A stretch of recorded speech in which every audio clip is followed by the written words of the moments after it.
Good evening.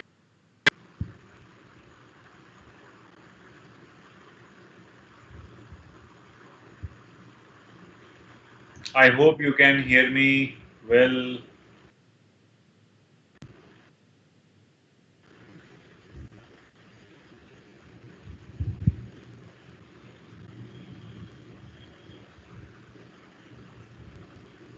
मेरी आवाज सब तक पहुंच रही है ना? Yes, sir. Yes, sir.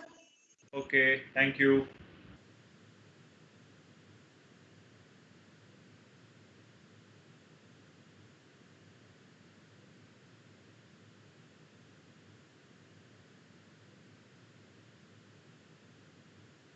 Previously we were discussing drugs और stimulants पे. आज फर्दर हम कंटिन्यू करते हैं. और स्टिमुलेंट्स जो होते हैं दे एक्टिवेट दी ब्रेन, सही है, ब्रेन एक्टिविटी को एनहांस करते हैं. और उसमें कुछ एग्जांपल्स डिस्कस कर लिए थे हमने, cocaine, nicotine, cocaine, sorry, and caffeine. तो आज हम डिस्कस करेंगे hallucinogens, next category.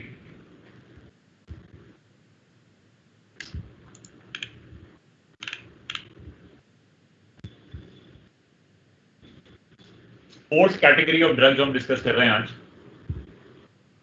That is हेलुसिनोजेंस.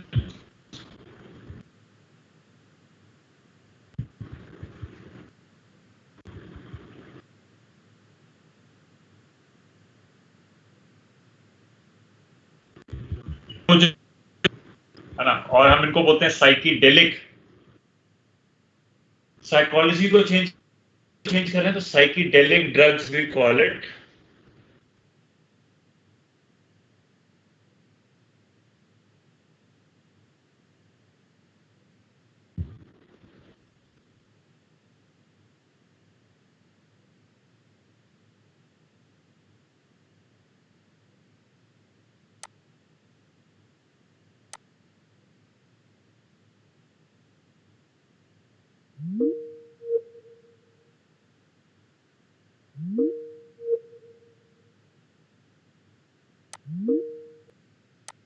Perceptions, it will change the perception of the person, है ना. So what we write is loss of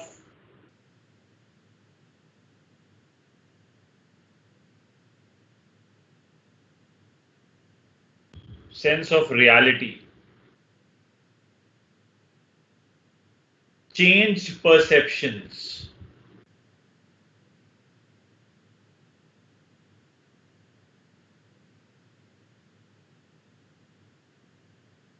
Changed perceptions. Perception एकदम change, loss of sense of reality.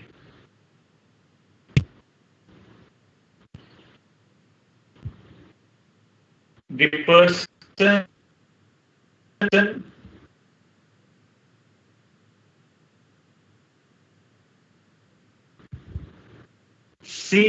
see or hear something which is not real.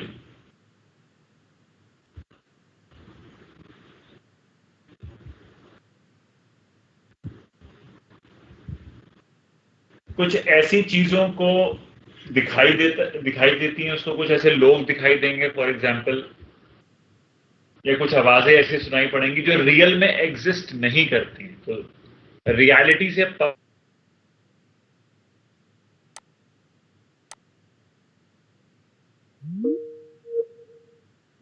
Is not real.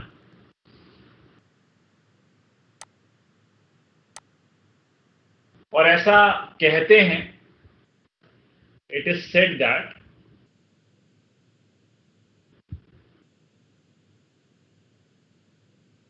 Person जो इसके abuse कर रहा है, person see sound, आवाज को देख, person see sound and hear colour. मतलब परसेप्शन इस तरीके से चेंज हो गया है कि वो आवाज को देख सकता है और रंगों को सुन सकता है। भाई नॉर्मली भी से कि सी कलर एंड हियर साउंड, भाई आप सीधी सी बात है, ये नॉर्मल पर्सन के लिए बात होती है, लेकिन ये perceptions are change in such a manner that the person जो है वो आवाज को देख सकता है और रंगों को सुन सकता है। तो मतलब कि उसकी जो परसेप्शन है वो किस तरीके से रियलिटी से एकदम अलग हो चुकी है। इसलिए इन ड्रग्स का कोई क्लिनिकल यूज नहीं है।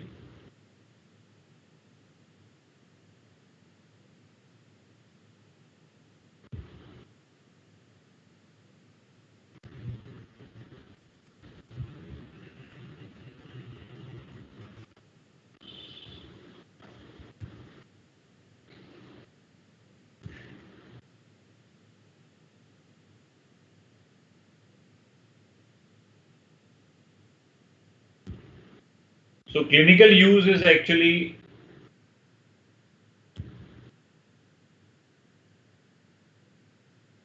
nil. We don't find any clinical use of the drug.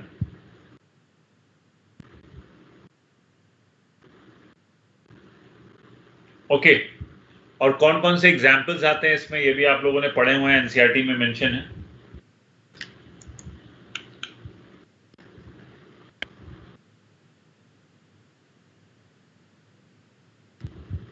Examples में जैसे कि we take LSD, that is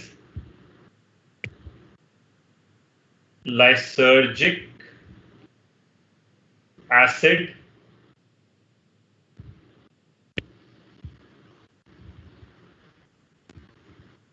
diethylamide, lysergic acid diethylamide, LSD। और तुम लोग सबने याद किया होगा कहां से ऑब्टेन करती है? इट इज ऑब्टेन्ड फ्रॉम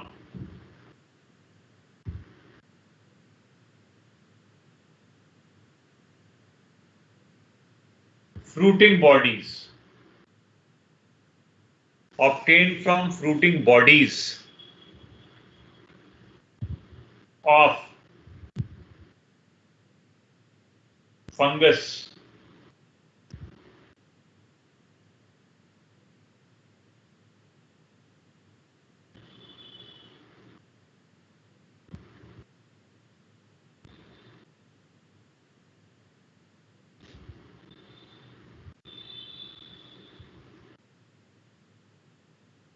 एरगेट, आप लोगों ने पढ़ा हुआ है एरगेट।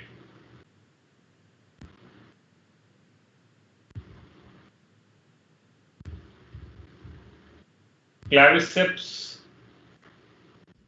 Purpurea,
and you know it is the most dangerous drug.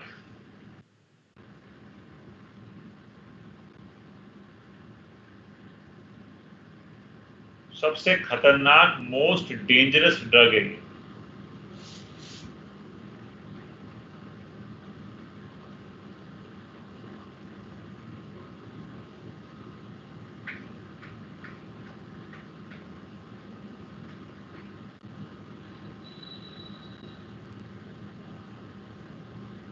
Damages brain को सीधा डैमेज करती है, simply it damages the brain. और टेराटोजन तो है ही है। अगर मदर ने कंज्यूम करी एंड शी इज प्रेग्नेंट,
अगली ड्रग में ले रहा हूं psilocybin. Psilocybin is obtained from fruiting bodies of sacred mushroom. Sacred mushroom जो है ये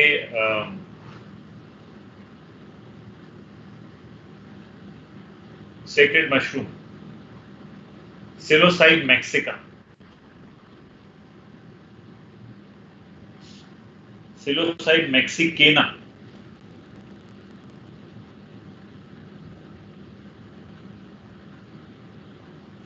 मैक्सिकन मशरूम,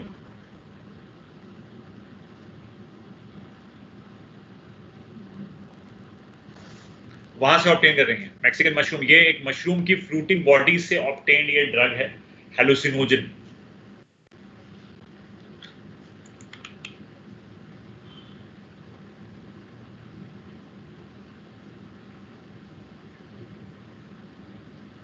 मेस्केलाइन,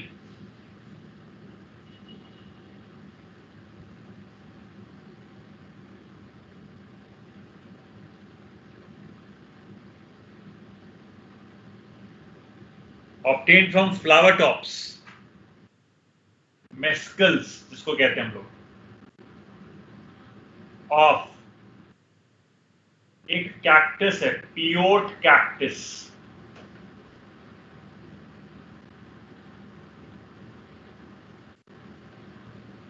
लोफोफोरा,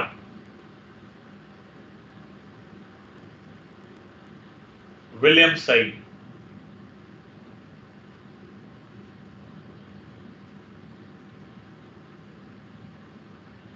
लोफोफोरा विलियम साइड। ये कैक्टस से ऑब्टेन करते हैं ड्रग।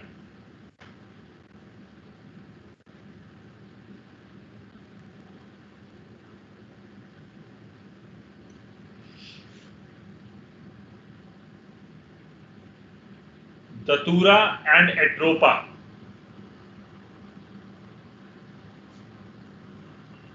also have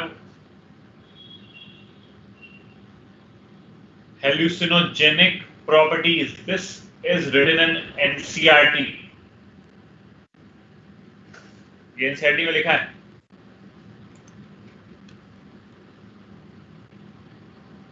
और फिगर भी बनाया हुआ है प्लांट का, ध्यान से देखो उसको मत।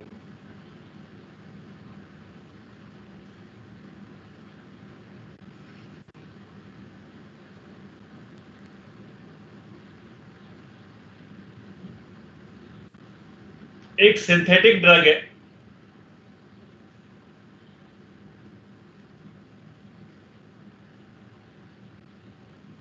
फेनसाइक्लिडीन पिपरिडीन, PCP. We call it angel dust. ये जो ड्रग है ये बेसिकली, वैसे तो इसका ये सिंथेटिकली क्यों प्रिपेयर करी गई, बिकॉज वैसे तो इसका क्लिनिकल यूज ह्यूमंस में बिल्कुल भी नहीं है, लेकिन एक थोड़ा सा एनिमल के लिए थोड़ा एक यूज है कि it is used in veterinary.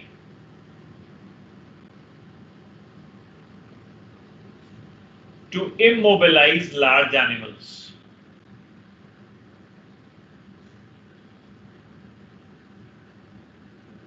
Large animals like elephants, horses and all. तो उनको immobilize करने के लिए this is one of the drug used. जैसे humans में क्या human purpose के लिए hallucinogens का कोई भी clinical use नहीं होता.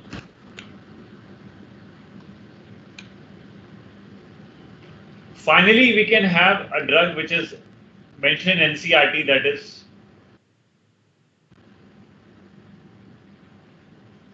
cannabinoids.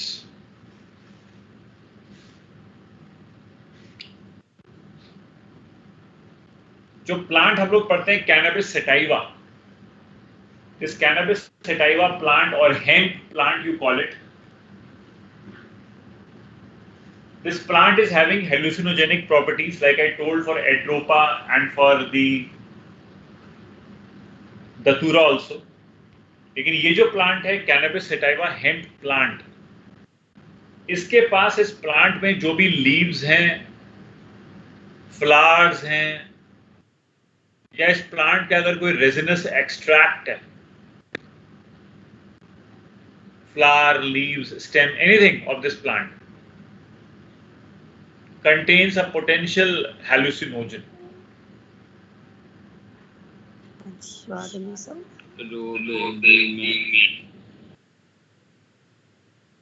Obtained from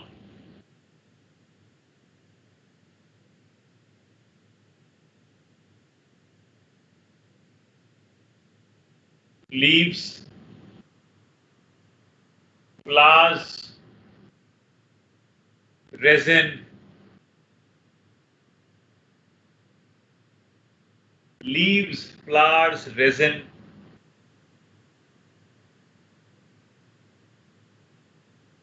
of hemp plant, that is cannabis sativa.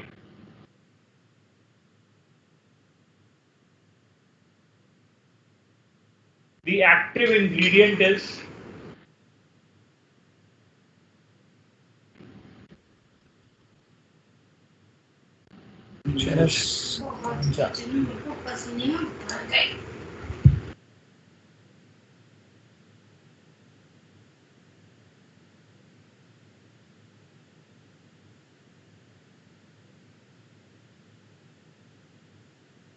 the active ingredient is THC,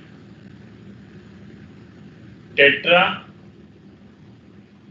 hydro cannabinol. सब पीसीपी का यूज किसमें था? वेटनरी लिखा है मैंने बोर्ड पे सामने, वेटनरी मेडिसिन की तरह यूज करते हैं to immobilise large animals.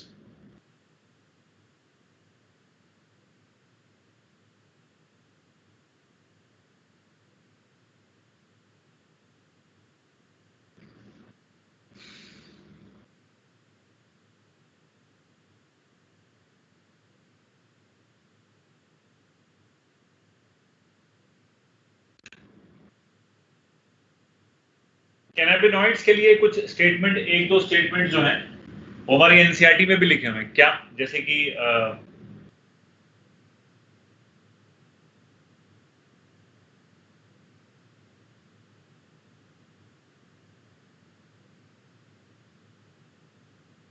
cause cardiovascular effects,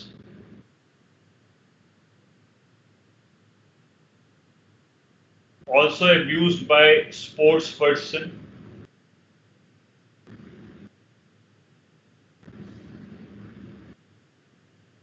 uncontrolled laughter,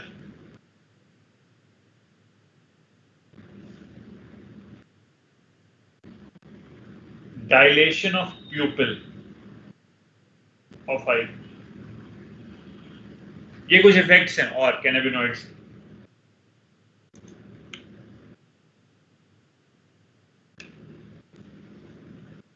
जो एग्जाम्पल ऑफ ड्रग्स आप इसमें यूज करते हो, जो नाम है इस यहां से ऑब्टेन होते हैं: भांग,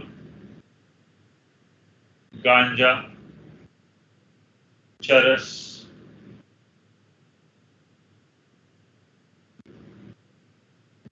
मैरिजुआना। ये कुछ ऐसी ड्रग्स हैं जो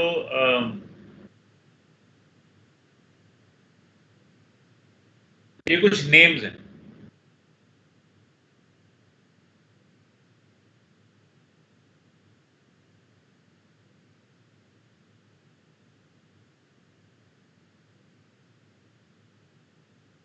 ऑब्टेन ये एक ही प्लांट से हो रही है, कैनबिस सैटिवा से।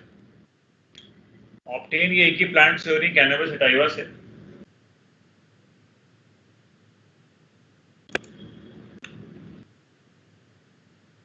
जैसे एक एक करके एक एक लाइन लिख लेंगे बस। भांग जो है, it is generally taken orally and it is obtained from flowers and leaves.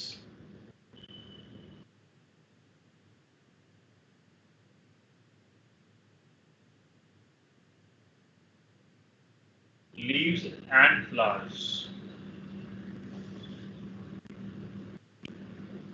of both male and female shoots.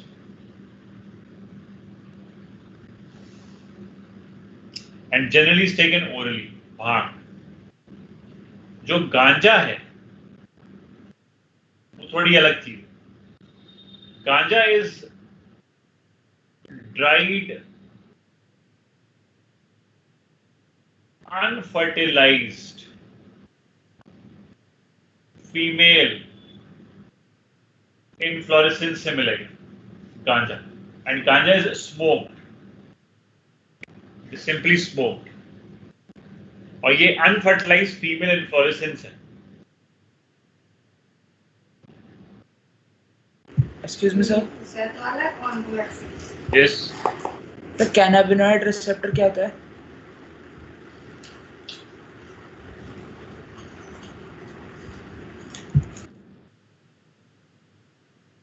जहां पे कैनाबिनॉइड बाइंड करेगा, मैं लास्ट में लाइन लिखवा दूंगा।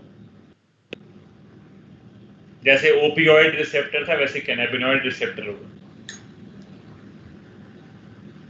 जहां पे कैनाबिनॉइड जाकर के बाइंड करेगा, ब्रेन में बाइंड करता है जाकर के, इफेक्ट ब्रेन में दिखाता है। चरस, चरस is resinous extract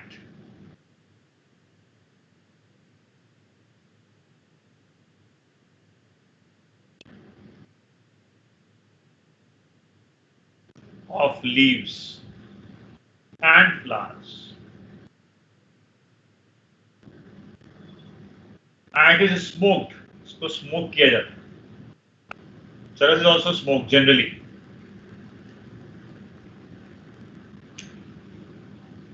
In some countries of America,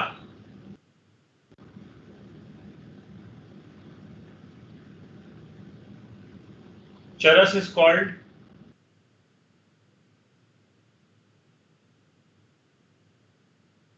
hashish.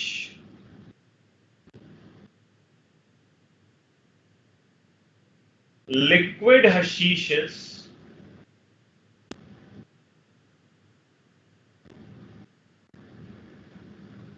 hash oil. Smoke करा जाता है हैश ऑयल, रेजिनस एक्सट्रैक्ट है लीव्स ऑफ फ्लावर्स का। तो सिंपली है एक ही प्लांट, लेकिन ये तरीके अलग अलग हैं ऑब्टेन करने के। एक ओरली ले रहे हैं लीव्स और फ्लावर्स को, एक अनफर्टिलाइज में ले लिया, ओनली फीमेल, दैट इज गांजा। और एक कंडीशन और है, मैरिजुआना।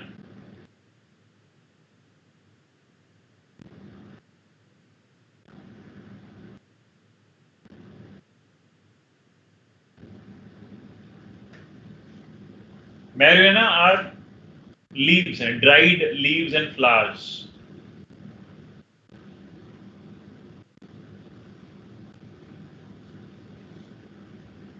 of female plant.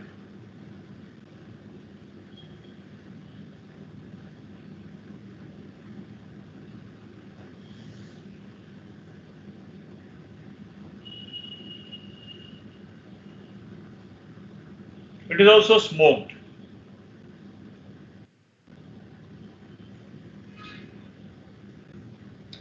और जो तुम एक लाइन कह रहे थे कैनाबिनॉइड रिसेप्टर्स कहाँ होते हैं, तो एक नोट लिख सकते हैं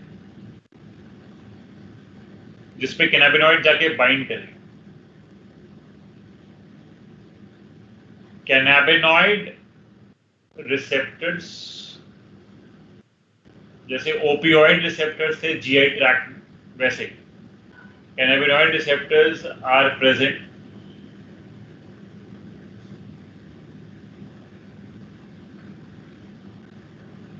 principally in brain. ब्रेन के अंदर these receptors are present.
So please scroll up.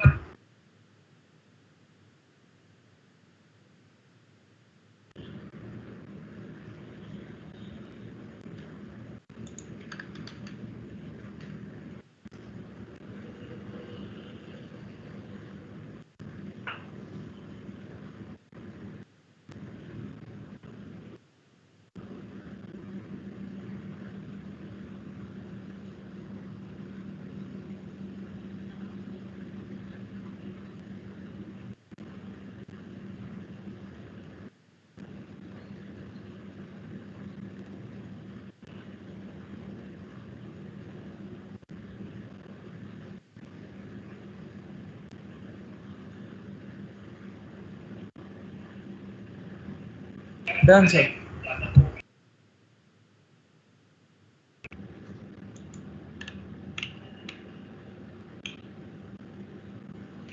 now we have finished with the drugs, and now we'll be taking the next topic.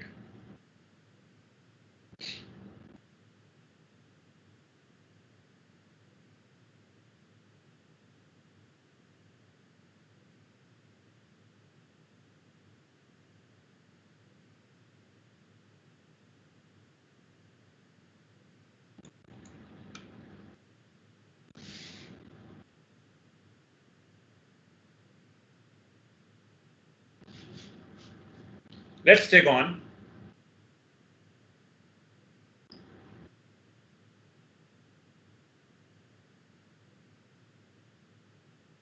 alcoholism.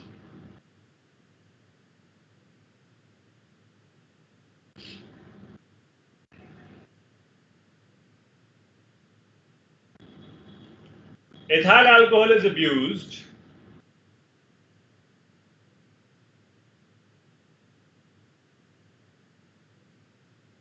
methyl alcohol is harmful,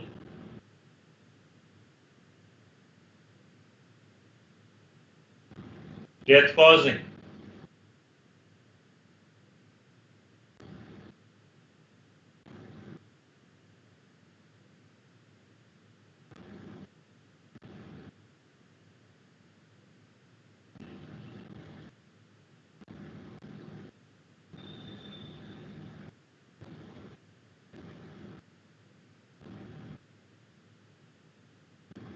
effect on liver, liver के ऊपर क्या effect?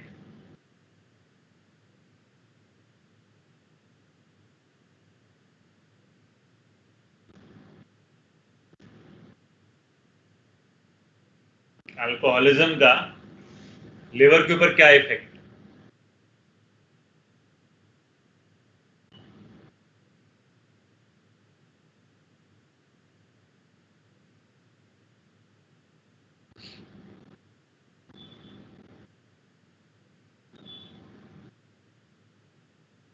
सबसे पहले alcoholic fatty liver, alcohol के consumption से liver cells के अंदर fat बनता है।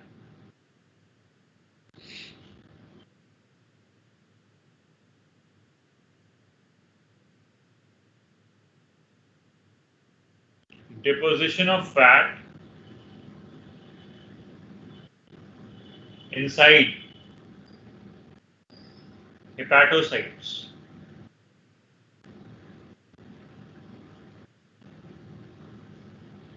liver gets enlarged, yellow, firm, थोड़ा हार्ड हो जाता है लिवर, क्योंकि इसमें फैट भर रहा है। अल्कोहल पीने के बाद, शराब पीने के बाद लिवर में फैट बनता है, तो उससे जो है वो लिवर के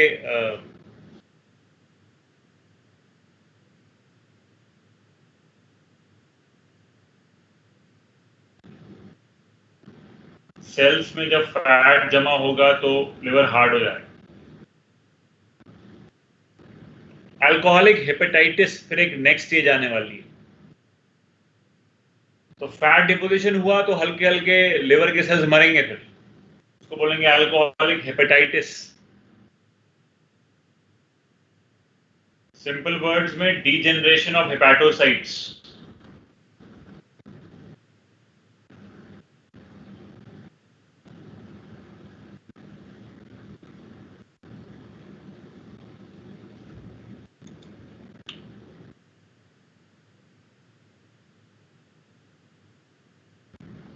That is called alcoholic hepatitis.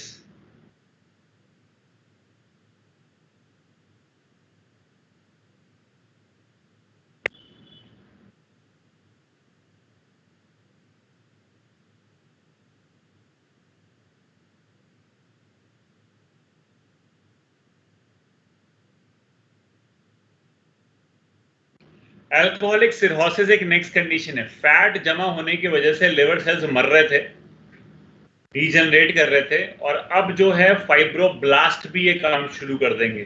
जो एरोलर कनेक्टिव टिश्यू के सेल्स होंगे हेपेटोसाइट्स के साथ, फाइब्रोब्लास्ट, उनका भी डीजनरेशन होगा और कोलेजन की सिंथेसिस होगी, और लिवर के अंदर एक फैट तो जमा हो ही था, अब कोलेजन भी डिपॉजिट करना शुरू कर देगा और लिवर फाइब्रस होने लग जाएगा, सेल्स डैमेज हो रहे हैं, फाइब्रस टिश्यू कोलेजन डिपॉजिट हो रहा है, इसको सिरहोसिस वाली कंडीशन कहते हैं। तो डिस्ट्रक्शन ऑफ हेपेटोसाइट्स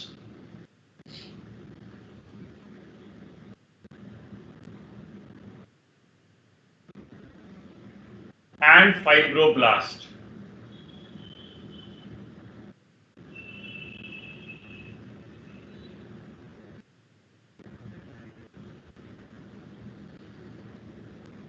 और कोलेजन सिंथेसिस होगा, सिंथेसिस ऑफ कोलेजन या कोलेजन डिपोजिशन, एक ही बात है। तो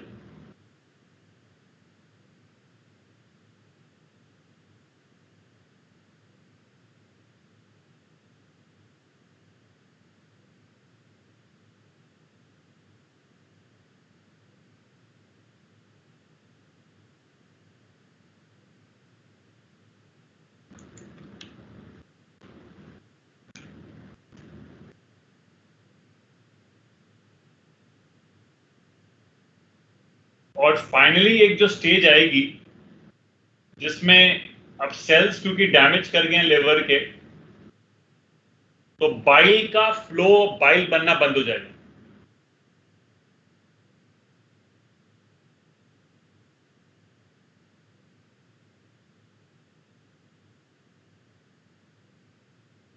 stoppage in the flow of bile, cholestasis हो गया, जॉन्डिस सिचुएशन जो है वो आ चुकी है और लिवर काफी एनलार्ज हो गया है, hepatomegaly we call it, enlargement of liver.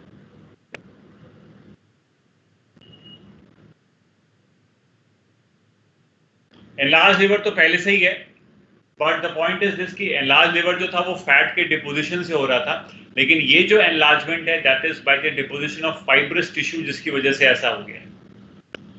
तो ये सारी स्टेजेस हैं, these are all the stages inside the liver post alcohol consumption we call it, and the first stage which I told you was the fatty deposition, and the second I told you ki hepatocytes are degenerating, and the third I told you ki along with the hepatocytes a fibroblast also come into play. Then deposition of the fibrous tissue will taking place inside the liver. Collagen, fibrous tissue will deposit, and ultimately the cells are damaged and there will be no bile synthesis and no bile flow ultimately. Jaundice condition will be there.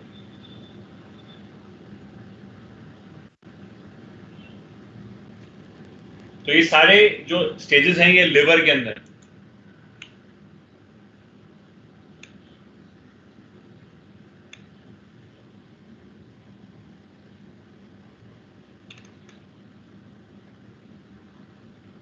Effect on liver को number 1 दे देता हूं और number से number 1 2 3 4 ऐसे discuss कर लेता हूं। Effect on liver is number 1.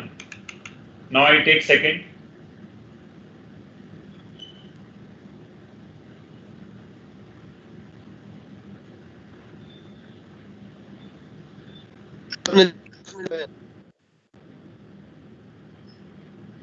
Effect on digestive system, तो इसमें वॉमिटिंग होती है. जब इंसान अल्कोहल कंज्यूम करता है तो वॉमिटिंग होती है, उल्टी आती है, और इस उल्टी आने से डैमेज हो सकता है internal mucosa.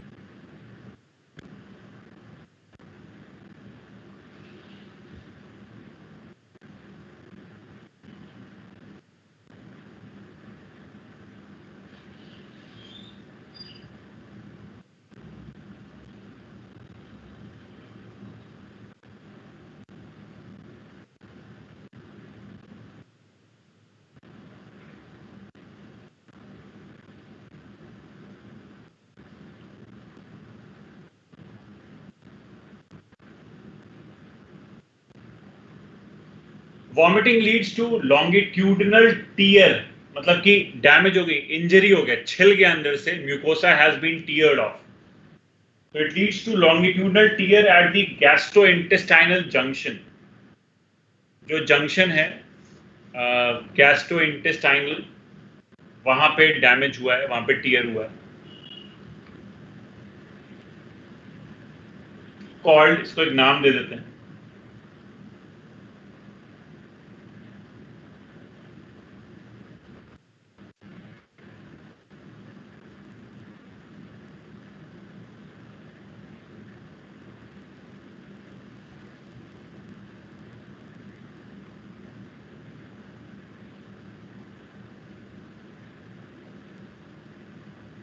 Called Mallory-we syndrome या मेलरी-वीज lesion.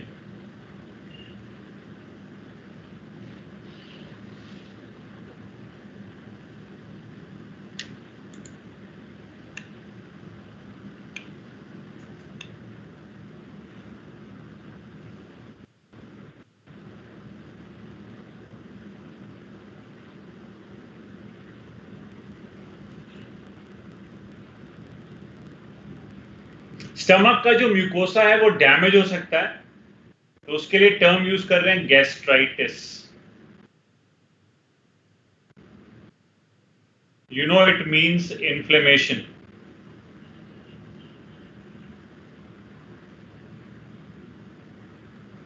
Inflammation of gastric mucosa, है ना. और कैंसर भी हो सकता है.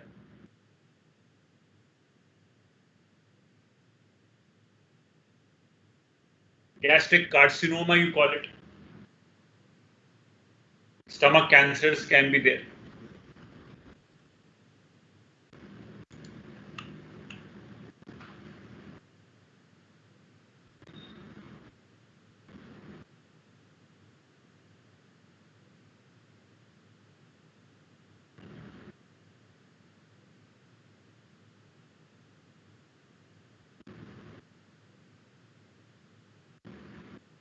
Effect on nervous system. Nervous system पे क्या इफेक्ट है? अब सबसे ब्रेन, अब ब्रेन में तो जा सकती, बिकॉज अगर ब्लड में एब्जॉर्ब हो रही है अल्कोहल तो ब्रेन तक तो पहुंचेगी डेफिनेटली, और ब्रेन पे जाके इफेक्ट्स तो शो करेगी ही करेगी.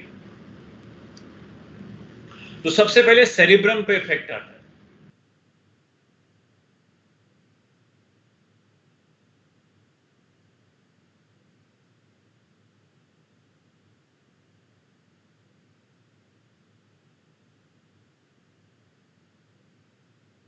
Cerebrum is affected first. सबसे पहले सेरिब्रम पे इफेक्ट आएगा. Cerebrum is affected first.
Inflammation of nerves,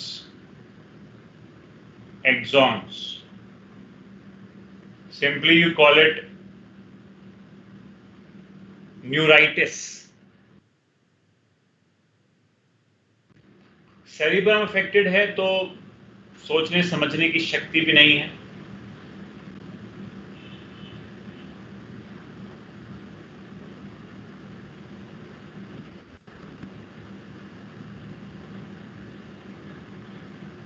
reduced coordination, उसको इस भाषा में कह रहे हैं.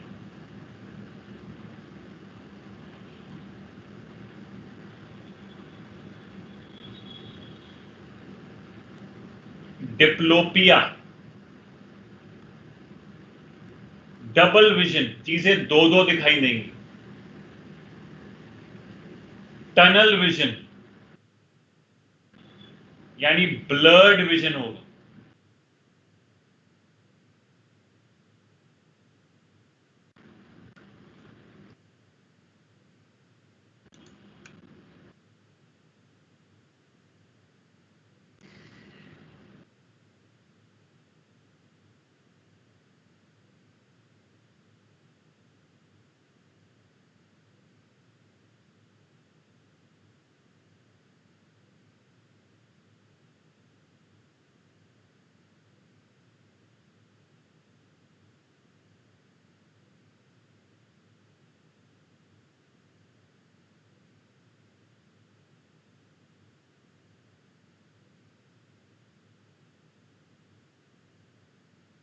लॉस ऑफ मस्कुलर कोऑर्डिनेशन, क्योंकि सेरिबेलम अफेक्टेड हो चुका है।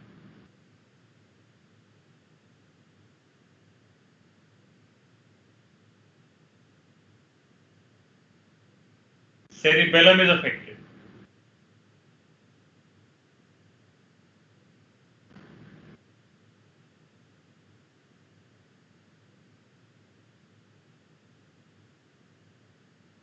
तो फिर मस्कुलर कोऑर्डिनेशन में सेरिबेलम अफेक्टेड हो जाएगा तो बैलेंस बॉडी का मेंटेन नहीं हो पाएगा।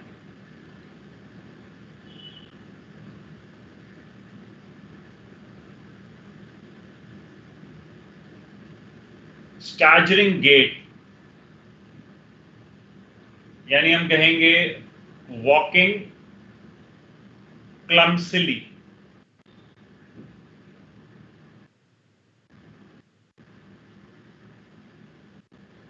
क्लम्सिली वॉकिंग है, लड़खड़ा के चलेगा, गिर जाएगा।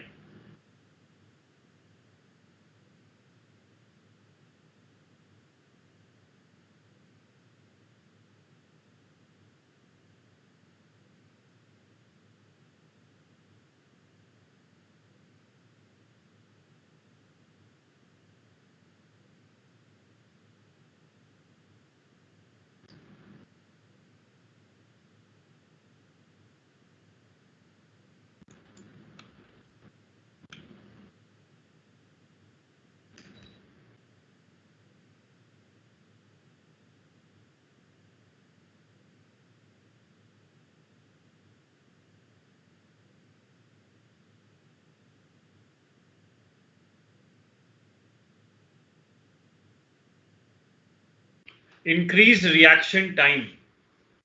रिएक्शन टाइम का मतलब ये है कि if the person is thinking कि I have to react now, तो वो रिएक्ट नहीं कर पाएगा properly at the same time.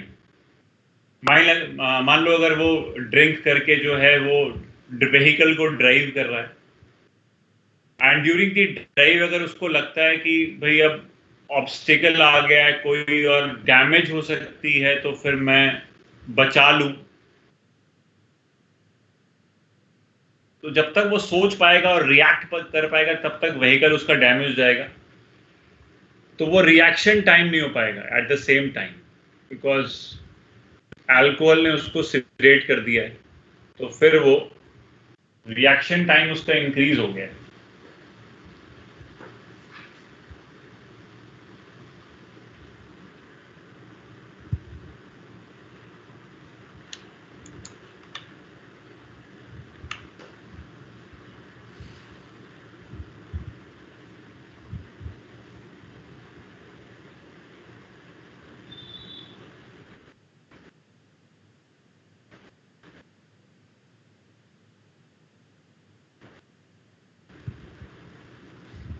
And minerals.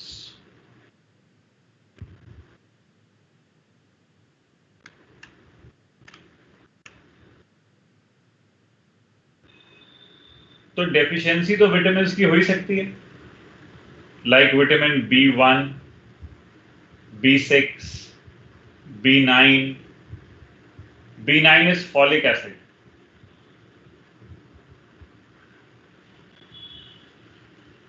इसके अलावा vitamin C and vitamin A। Vitamin C के लिए जरूर याद रखेंगे बिकॉज ये क्वेश्चन एग्जाम में आता है कि alcoholics are short of vitamin C, कमी होती है विटामिन C की, ये जरूर याद रखेंगे।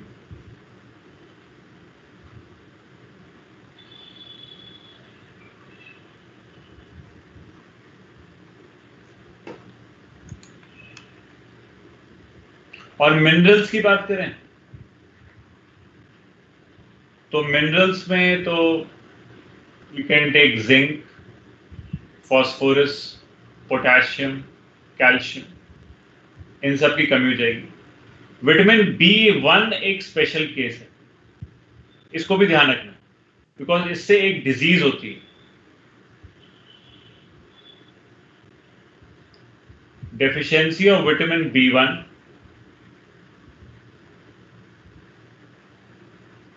causes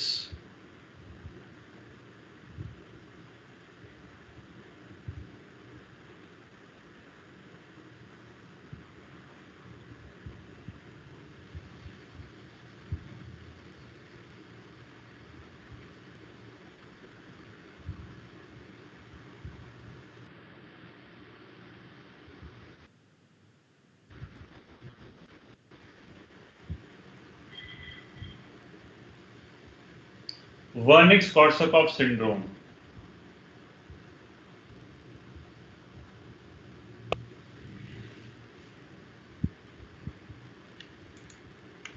ये दो लोगों ने कहा था ये बात, वर्निक्स-कोर्सकोफ। वर्निक्स ने अलग कहा था, कोर्सकोफ ने अपने कुछ पॉइंट्स अलग दिए थे, लेकिन फिर दोनों की बातों को मिला करके कह दिया गया। तो वर्निक्स ने अपनी जगह कहा था कि शराब पीने से एटेक्सिया होता है,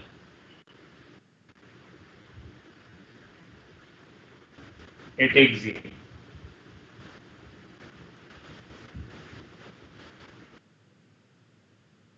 coordination.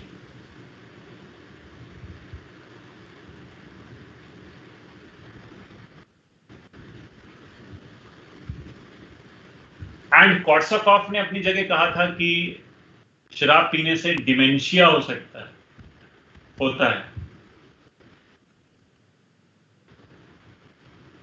Dementia, loss of memory,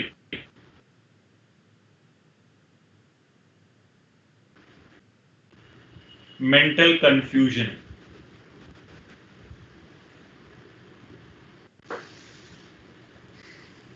तो ये अल्कोहलिज्म के केस में जरूर याद करना है, Wernicke Korsakoff syndrome.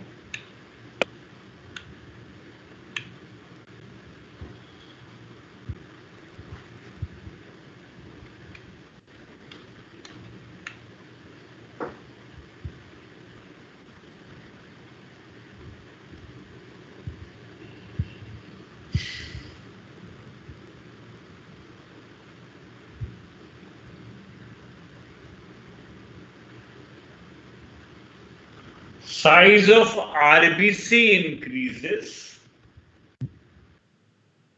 but number of WBC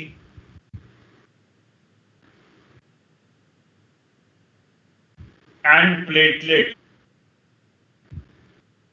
decrease. Number will decrease.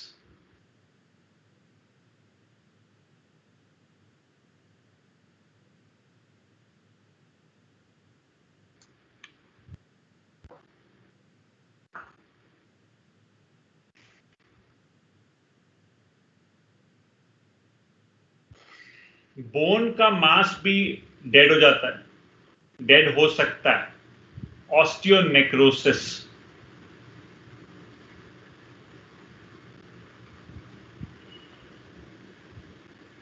Death of bone mass.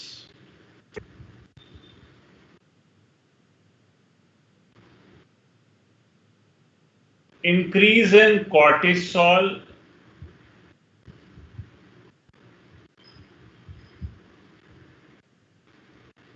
decrease in thyroxine and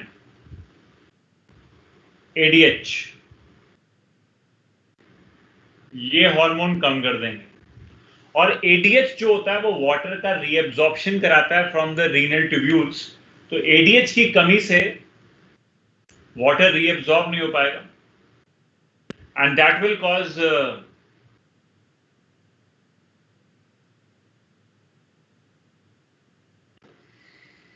dehydration,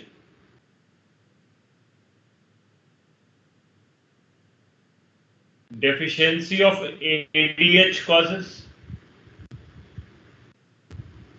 dehydration, क्योंकि हमने पढ़ा हुआ है 11th में कि ADH का जो फंक्शन होता है वो वाटर को रीअब्सॉर्ब करना है, और जब ADH नहीं होगा तो वाटर रीअब्सॉर्ब नहीं होगा, वाटर रीअब्सॉर्ब नहीं होगा तो फिर वाटर यूरिन में ही आएगा, और जब वाटर यूरिन में आएगा तो फिर सिंपल खत्म, डिहाइड्रेशन। कुछ भी हो सकता है, डेथ भी हो सकती है, पानी पीना पड़ेगा।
अल्कोहल स्पर्मेटोजेनेसिस को इनहिबिट करता है, ये हमने ये हमने उस चैप्टर में पढ़ा था रिप्रोडक्टिव हेल्थ में कि alcohol inhibits spermatogenesis, and when the alcohol inhibits spermatogenesis then what will happen कि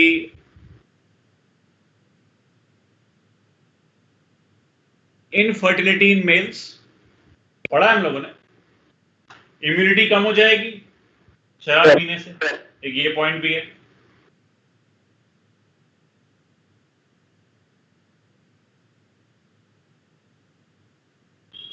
इम्पोटेंसी, तो सारे डिसऑर्डर्स तो मैं ऑलरेडी पढ़ा चुका हूं, पर अल्कोहल पीने से चीजें होती हैं। Excessive consumption will definitely do it.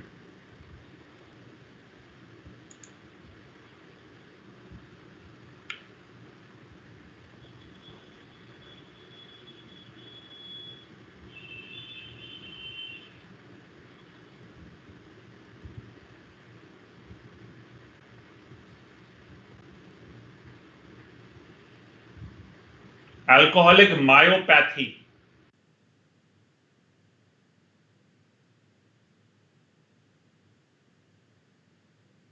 painful swollen muscles, मांसपेशियां सूज जाती हैं, दर्द होता है।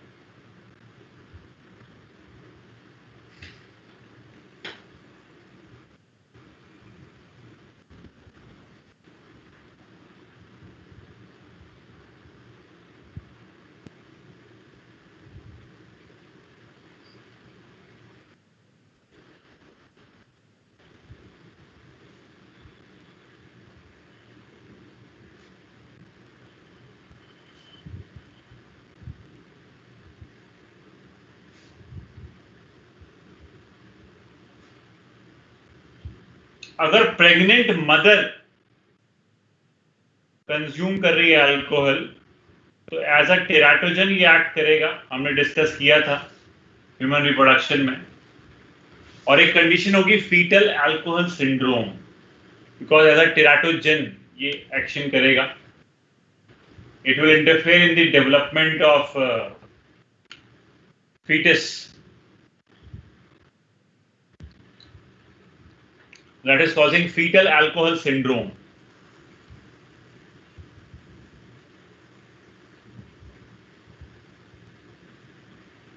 क्या होता है ये फीटल अल्कोहल सिंड्रोम, बताता हूँ इसके बारे में एक लाइन बताता हूँ कि इसमें डिफेक्टिव हार्ट है, heart is not properly developed, heart of the individual is not developed, defective heart, I mean defects in atria and ventricles simply.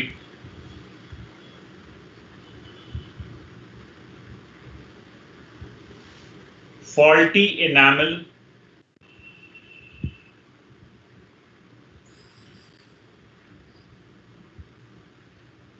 enamel is not developed properly. Teeth में teeth development पे effect है and heart development पे defect affect है.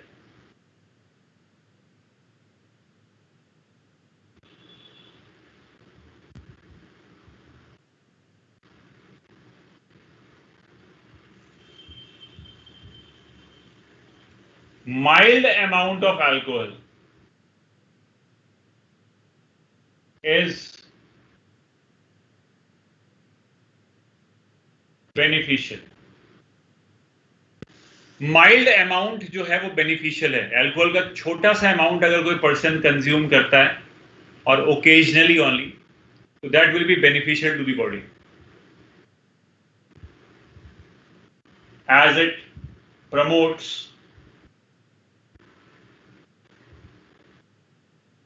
HDL or good cholesterol, high density lipoprotein और good cholesterol. लेकिन ये लो amount अब कभी हैवी इनटेक में अगर कन्वर्ट हो जाए,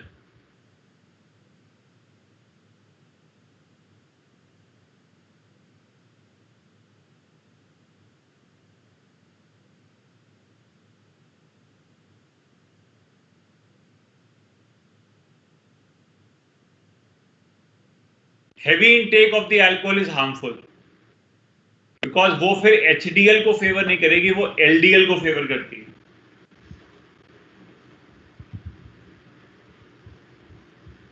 favours LDL, low density lipoprotein और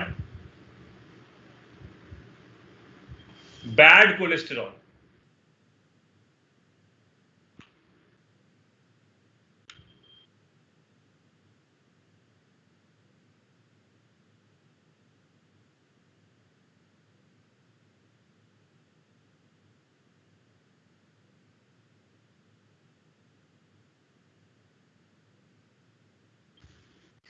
क्योंकि वो जमा हो जाएगा फिर ब्लड वेसल्स में and you all know the condition atherosclerosis and arteriosclerosis की कंडीशन आएगी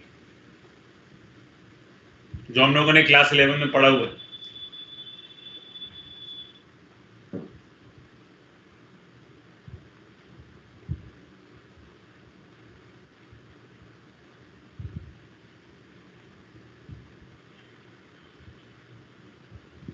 Metabolism of alcohol.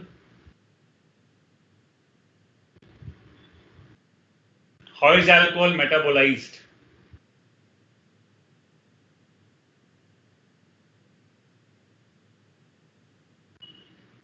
So ethanol is converted to ethanol acetaldehyde by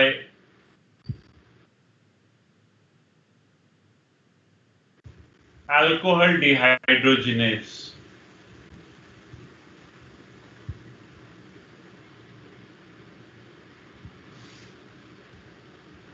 liver के अंदर ये रिएक्शन चल रही है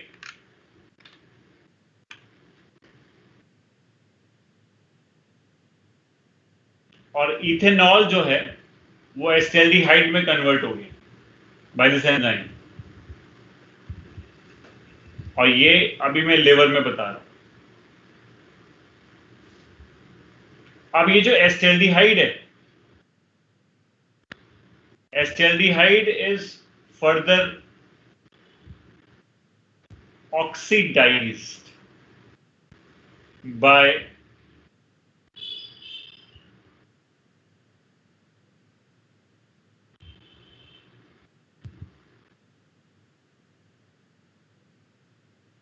acetaldehyde dehydrogenase. in liver, and this reaction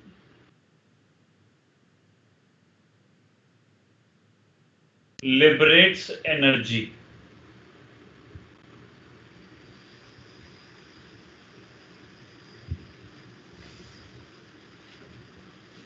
This reaction will liberate the energy.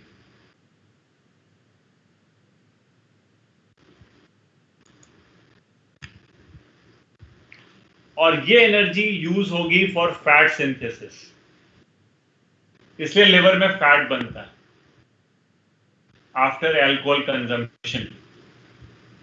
This energy is utilised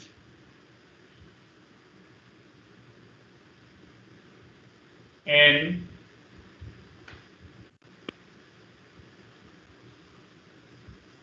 fat synthesis.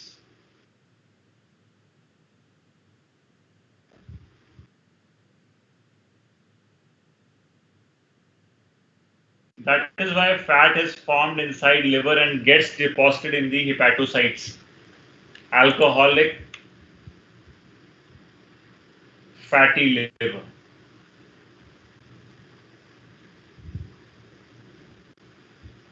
Let's talk about absorption of alcohol.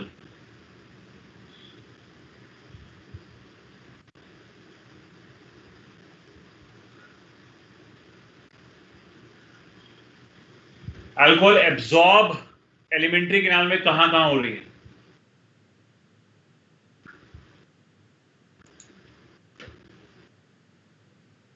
It is absorbed in stomach.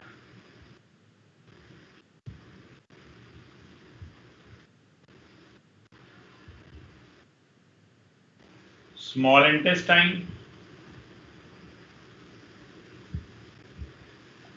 and large intestine.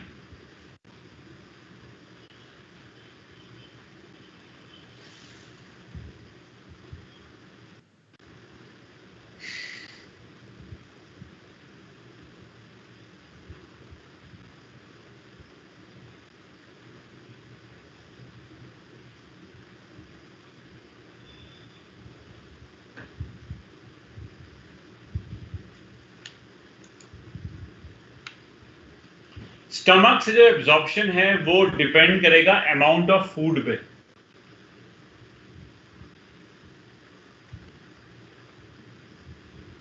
If the person is consuming food along with drinking,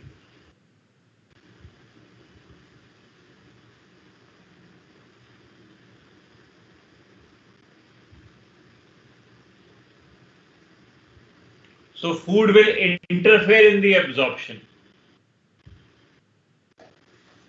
food जो है वो absorption में interfere करेगा और absorption हल्के हल्के होगा alcohol का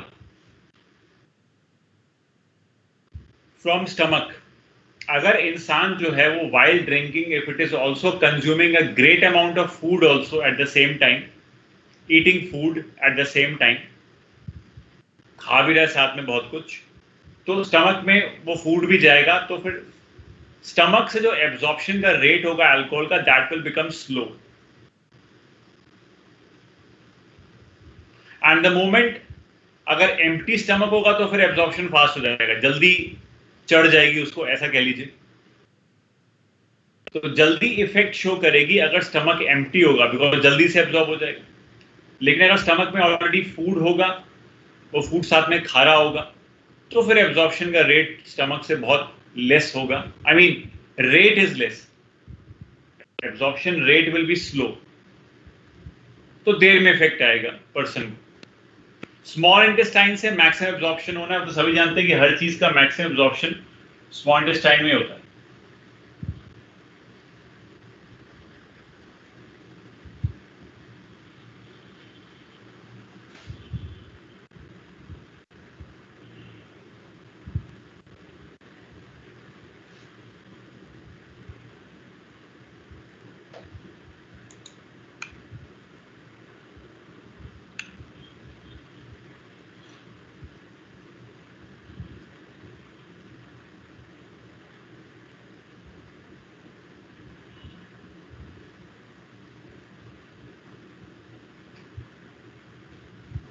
ट्रीटमेंट क्या है, क्या ट्रीटमेंट देंगे? तो एक ड्रग का इस्तेमाल कर सकते हैं, जैसे मैंने उस दिन पहले बताया था कि sedatives are the drugs which can be used for alcohol withdrawal, because sedatives जो होगी वो ब्रेन को शांत करेगी, जो उसकी चाहत है टुवर्ड्स दी अल्कोहल, जो उसकी अट्रैक्शन है टुवर्ड्स अल्कोहल, वो रिड्यूस हो जाएगी by taking sedative, because that will suppress the brain function and it will cause sleep. It will reduce the brain function, it will suppress the brain function, it will reduce the anxiety which is being caused by, for alcohol consumption. जो उसकी anxiety develop कर रही होगी, that will be suppressed and the person will sleep. So sedatives can be used for alcohol withdrawal, and apart from that एक drug भी हमारे पास जो हम use कर सकते हैं.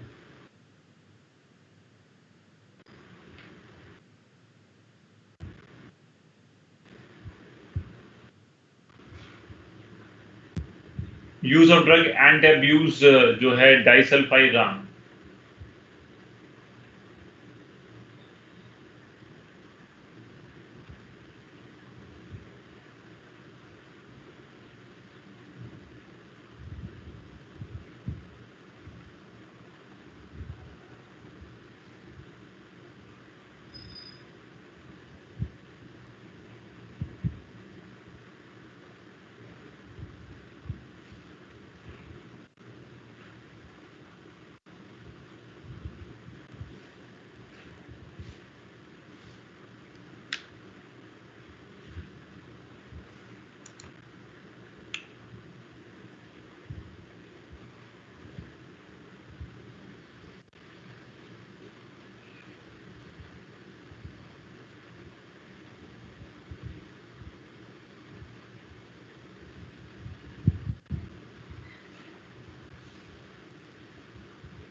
Now we can have the next topic, that is tobacco addiction.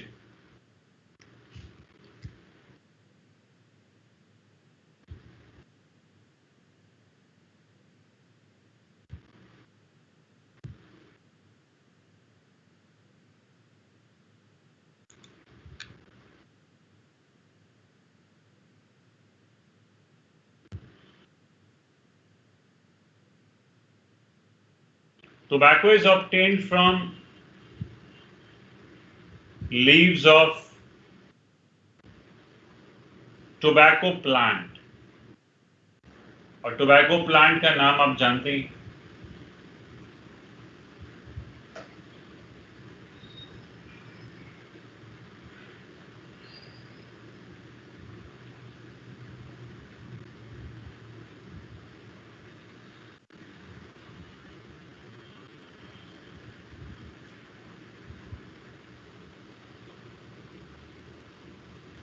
Nicotiana tobacum and or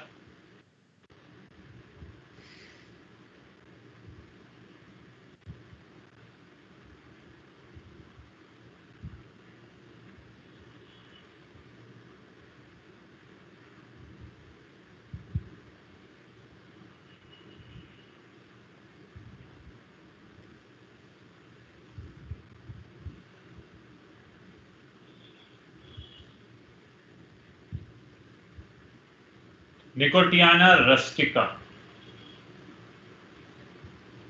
ये पौधा, तंबाकू का पौधा,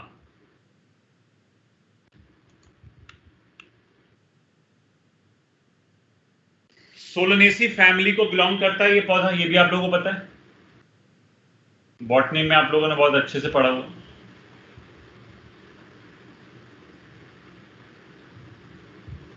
सोलनेसी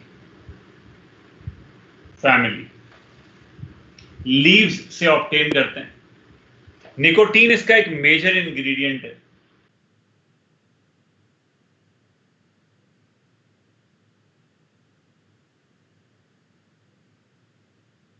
और उसी के इफेक्ट हम लोग पढ़ते हैं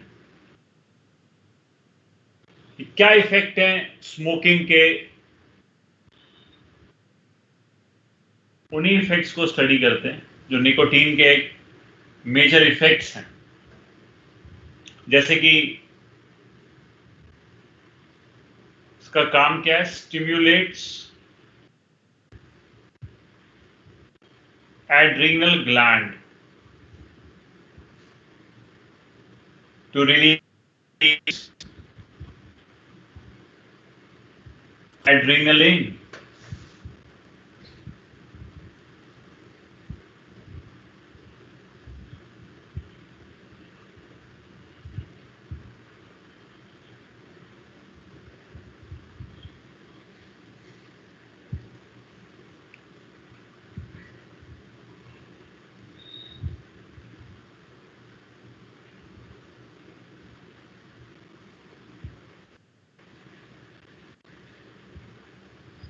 Ankurpal, which line you were talking about, Ankurpal? I didn't saw the message.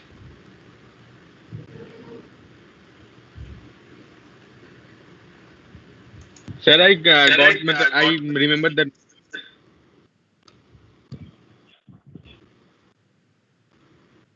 ये absorption alcohol.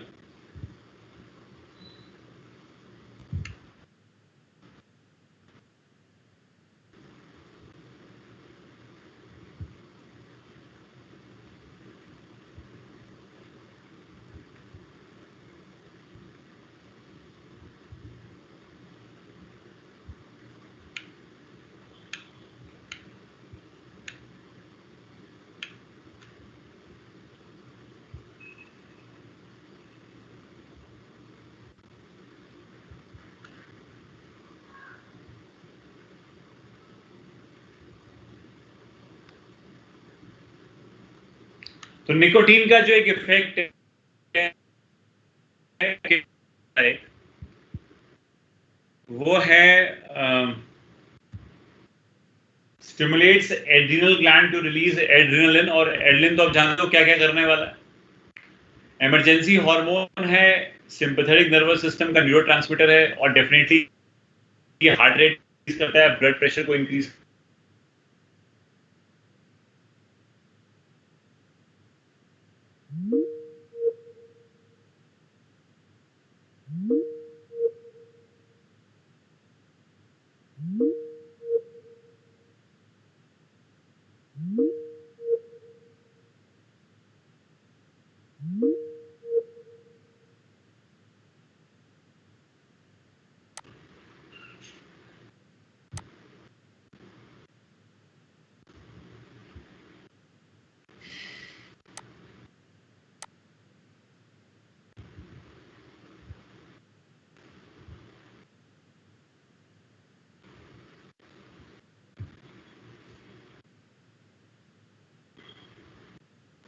stimulates passage of nerve impulse. Passage of nerve impulse का मतलब होगा कि it will be increasing the speed of conduction of the nerve impulse. In other words, we can say. तो speed of conduction increase होगा, nerve impulses तेजी से भागेंगी, heart rate बढ़ेगा, blood pressure बढ़ेगा।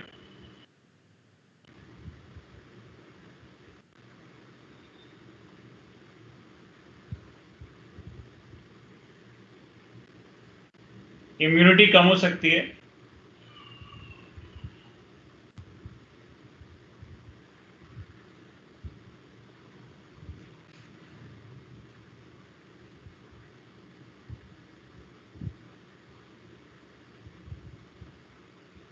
फीटल क्रोमोसोमल एबनॉर्मेलिटीज भी हो सकती हैं, मतलब it can be act as an teratogen also, जो मैंने आपको पहले बताया था, टेराटोजन ही हो सकता है। बाकी ब्रोंकाइटिस, निमोनिया, ये सब तो होगा ही होगा। लंग्स की प्रॉब्लम तो होंगी no doubt.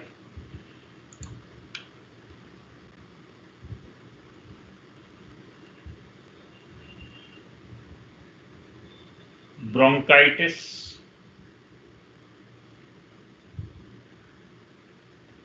Pneumonia,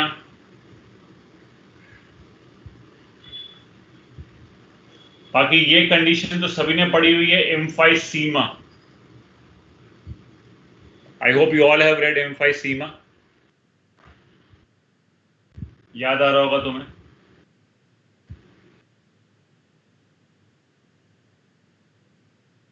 yes sir, surface area decrease हो जाता है।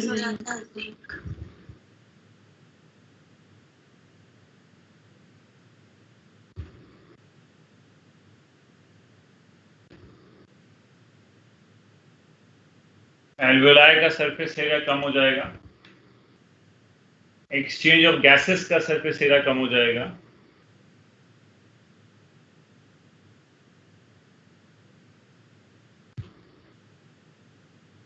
पल्मोनरी ट्यूबरक्यूलोसिस,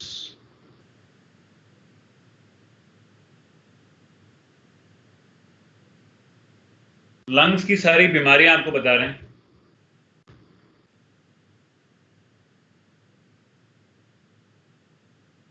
अब क्योंकि स्मोक है, पर्सन इज स्मोकिंग, तो नो डाउट रेस्पिरेटरी ट्रैक्ट में तो स्मोक जा ही रही है, लेकिन रेस्पिरेटरी ट्रैक्ट के साथ साथ एक नेक्स्ट ट्रैक्ट और है, दैट इज ईसोफेगस। तो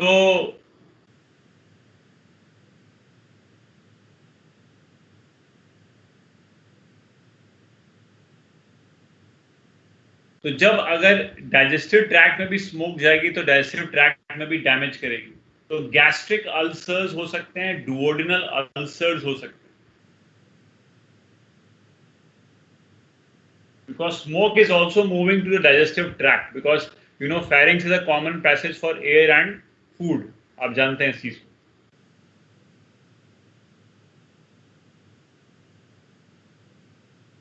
गैस्ट्रिक एंड डुओडिनल अल्सर्स, और ब्लड से अगर एब्जॉर्ब हो रही है ये, तो ब्लड से क्योंकि अब ब्लड में तो आ ही रही है, निकोटीन ब्लड में तो आएगी ही आएगी, क्योंकि डाइजेस्टिव ट्रैक्ट में होगी तो एब्जॉर्ब भी कर जाएगी, ब्लड में आ जाएगी। It can go to bladder also, urinary bladder में कैंसर कॉज कर सकती है।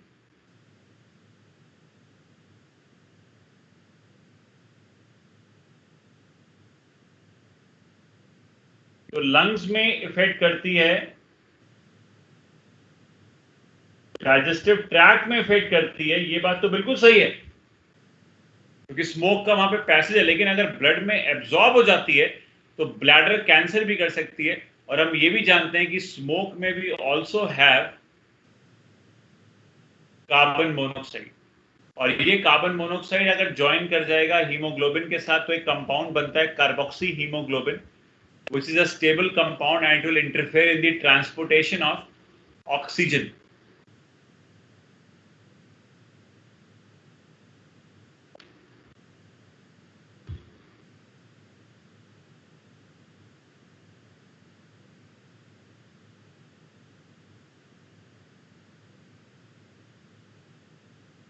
Carbon monoxide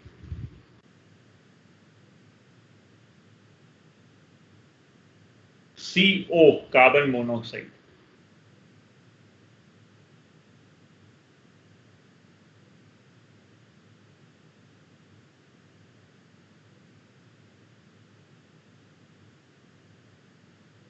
combines with hemoglobin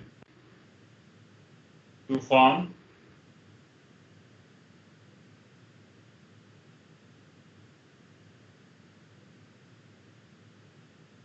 carboxy hemoglobin।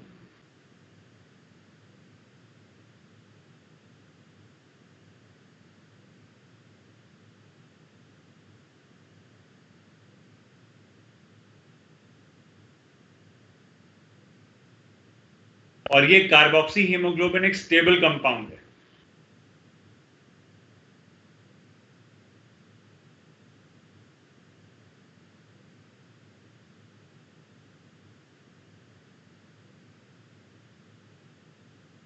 and interferes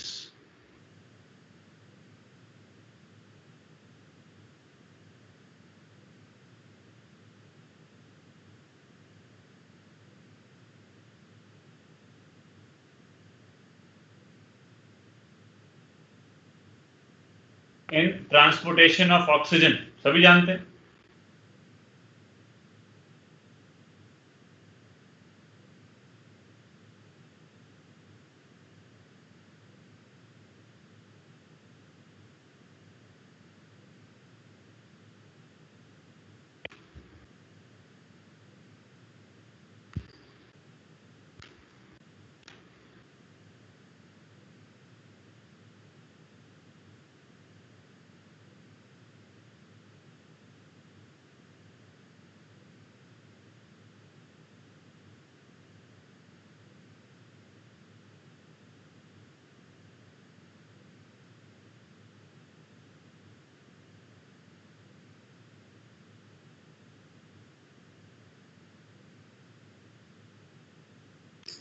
अब एक शुरुआती एक नोट बात कर लेते हैं कि मतलब ये यूज निकोटीन का और स्मोकिंग का, टोबैको का यूज शुरू किया किसने? Who started it?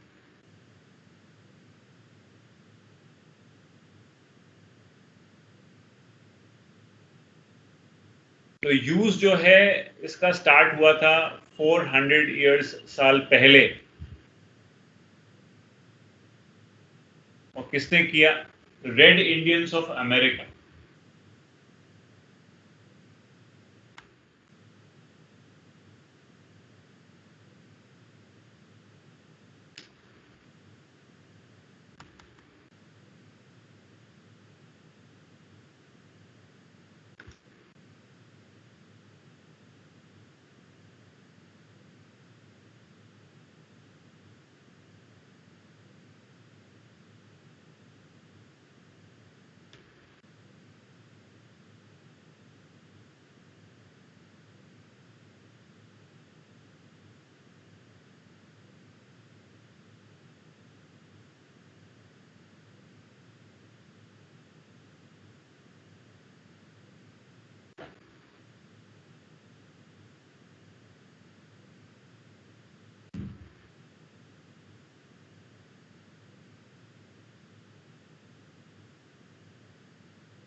Red Indians of America started the use of tobacco, and then it spread to Europe, Asia, etc.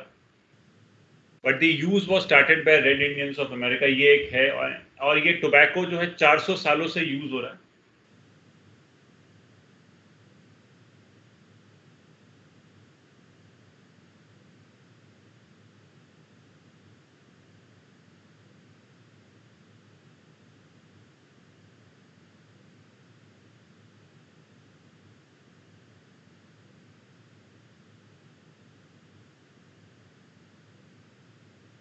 So this was all about the tobacco, nicotine.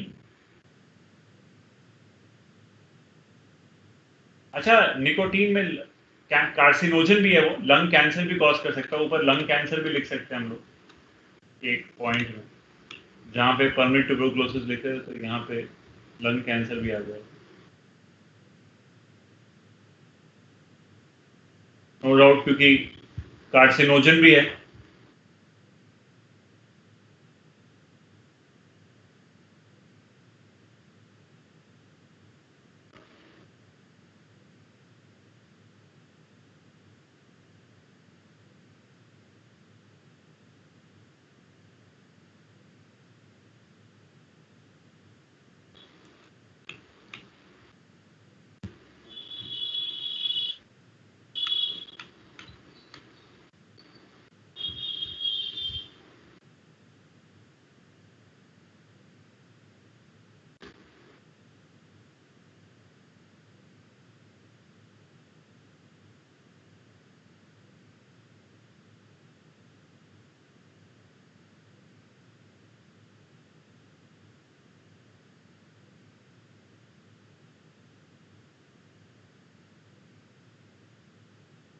एक topic पढ़ते हैं, combination of drugs. अगर हम दो या दो से ज्यादा ड्रग्स को एक साथ ले रहे हैं, कॉम्बिनेशन ऑफ ड्रग्स हम ले सकते हैं, एक हमारे पास ये टॉपिक है, या इसमें हम अल्कोहल के साथ भी ड्रग को रख सकते हैं, और अल्कोहल विद ड्रग्स।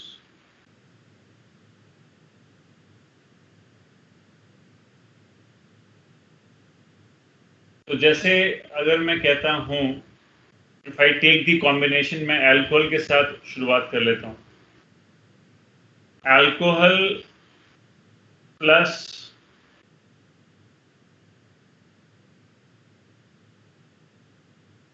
बार्बिचुरेट्स। अगर जो बार्बिचुरेट आपने पढ़ा हुआ है, आपने पढ़ा है कि जो बार्बिचुरेट होता है वो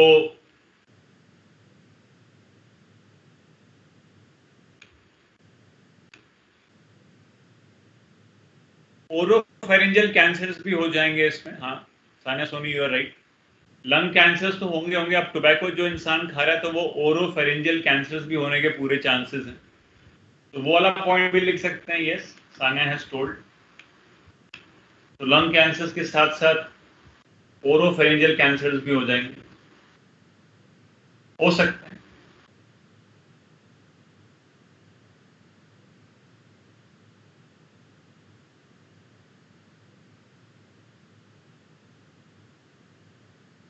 ओरल कैंसर्स, फेजियल कैंसर्स, ये भी हो सकते हैं। This can be easily done. अगर बंदा खूब टोबैको खाता, तंबाकू खाता, तो मुंह का कैंसर तो होता है, हम तो टीवी में ऐड देखते ही हैं।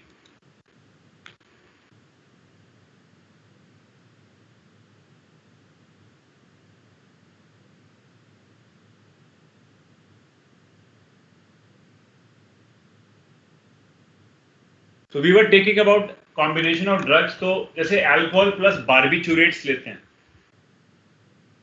तो बार्बिचुरेट्स डिप्रेसेंट्स हैं, तो अल्कोहल के साथ अगर ये आएगी तो डिप्रेसेंट इफेक्ट बढ़ जाएगा, इंक्रीज्ड डिप्रेसेंट इफेक्ट।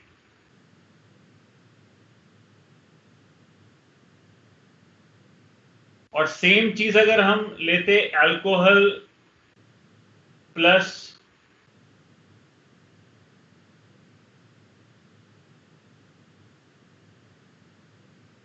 बेंजोडायजेपिन्स, तो बेंजोडायजेपिन्स जो हैं ये अगेन वही चीज है, सेम चीज, सेडेटिव ही है, वही चीज बढ़ जाएगी, इंक्रीज्ड सेडेटिव इफेक्ट।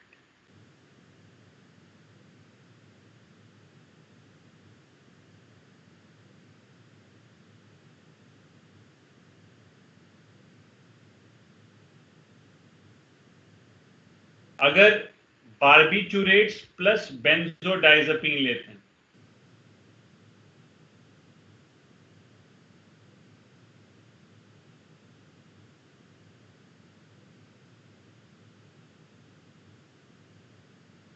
तो दोनों ही सिडेटिव हैं, दोनों ही डिप्रेसेंट्स हैं, तो अगेन बढ़ जाएगा सिडेटिव इफेक्ट। तो फिर वही चीज लिखने वाले हैं।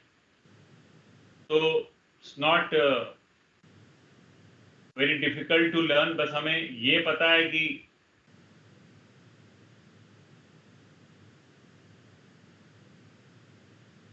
सेडेशन है, डिप्रेसेंट इफेक्ट है, तो हम इजीली इसको कर सकते हैं।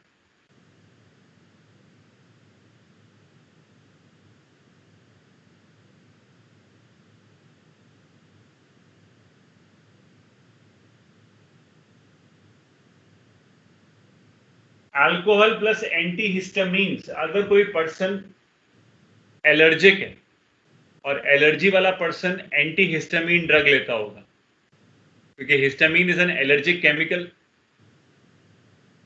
तो हिस्टामिन के एंटी वो ड्रग लेता होगा, एंटीहिस्टामिन ड्रग वो लेता होगा।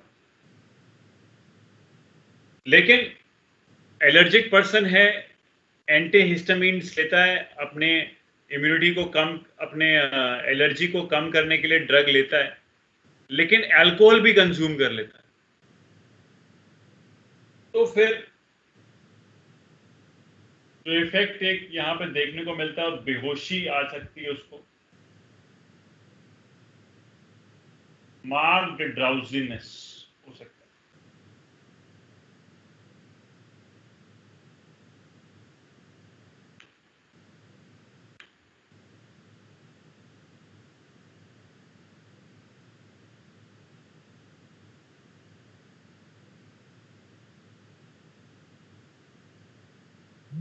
प्लस मारीजुआना भी आपको पढ़ाया था, दैट इज कैनाबिनॉइड हेलुसिनोजन। तो अल्कोहल का इफेक्ट बढ़ जाएगा। अल्कोहल इफेक्ट क्या है? डिक्रीज कोऑर्डिनेशन या इंक्रीज रिएक्शन टाइम, वही चीज बढ़ जाएगी। इफेक्ट याद करना कोई बहुत बड़ी मुश्किल चीज नहीं है। अल्कोहल के जो इफेक्ट्स पड़े हुए बस उनको बढ़ा दो और कुछ नहीं करना।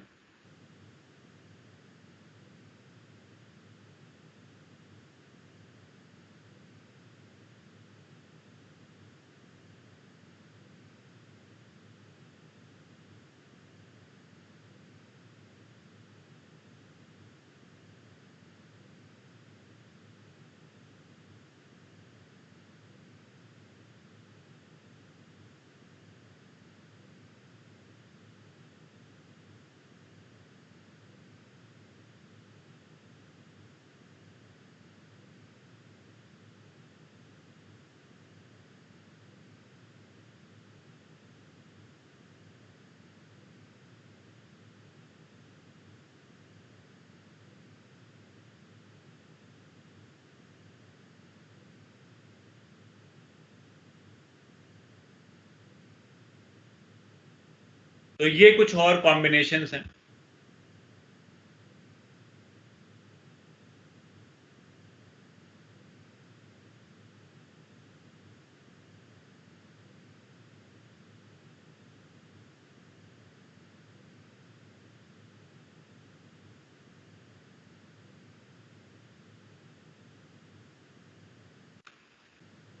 जैसे एम्फेटामीन प्लस इंसुलिन लिखा है मैंने, तो अगर कोई पर्सन इंसुलिन डायबिटिक है, डायबिटिक पर्सन है, उसने एम्फेटामीन भी कंज्यूम कर लिया, अगर एम्फेटामीन तो एनर्जी गिविंग ड्रग है जो एनर्जी देती है, पढ़ा था हम लोगों ने, स्टिमुलेंट है, स्ट्रॉन्ग स्टिमुलेंट जो एनर्जी देता है। तो इंसुलिन भी साथ में अगर आ गया है तो इंसुलिन का इफेक्ट खत्म हो जाएगा। Decreased insulin effect.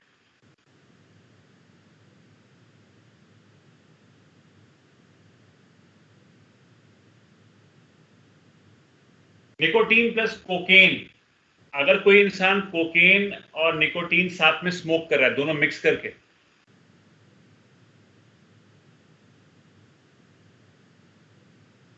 increased cardiovascular effects.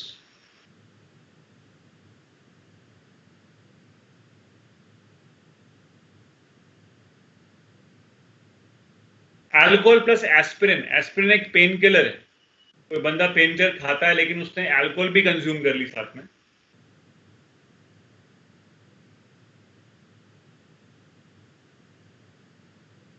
increased risk of damage to gastric mucosa, मतलब गैस्ट्राइटिस के चांसेस हैं। कोकेन प्लस एंटी डिप्रेसेंट्स, तो कोकेन एक स्टिमुलेंट है और एंटी डिप्रेसेंट भी कोई स्टिमुलेंट ही होगा, कोई दवाई होगी। किसी बंदे को डिप्रेशन होता है तो वो एंटी डिप्रेसेंट लेता है, यानी स्टिमुलेंट्स लेता है वो, लेकिन दवाई की फॉर्म में। लेकिन बंदे ने कोकेन भी कंज्यूम किया हो, तो जब दो स्टिमुलेंट्स बॉडी में जाएंगे तो फिर हाइपरटेंशन, बीपी बढ़ सकता है।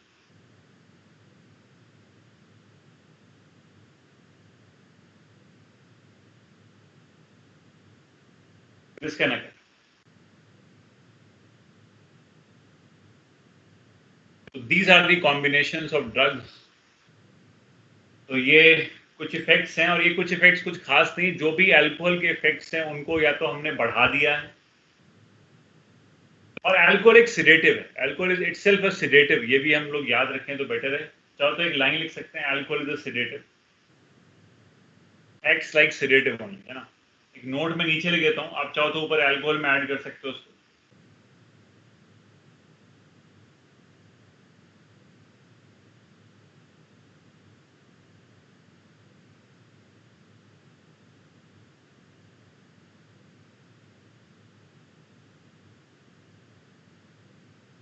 ठीक है, तो ये पॉइंट एक लिख सकते हैं। तो सिडेटिव इफेक्ट्स बढ़ जाएंगे अगर कोई और सिडेटिव साथ में यूज किया जा रहा है, बार्बिटूरेट्स, बेंजोडाइज़ेपिन्स अगर कुछ यूज हो रहा है, और दोनों का कॉम्बिनेशन ही यूज हो रहा है, तो सिडेशन इफेक्ट बढ़ जाएगा और कुछ नहीं होगा, नथिंग एल्स। तो अल्कोहल के इफेक्ट्स को हमने इंक्रीज किया है पहले 5 में, और पहले से इजी, बार्बिटूरेट सभी जानते हैं, या लर्न हो जाता है, और बाकी तो आपको लर्न करना पड़ेगा थोड़ा सा। Okay, so this is all about today, thank you, take care, class is over.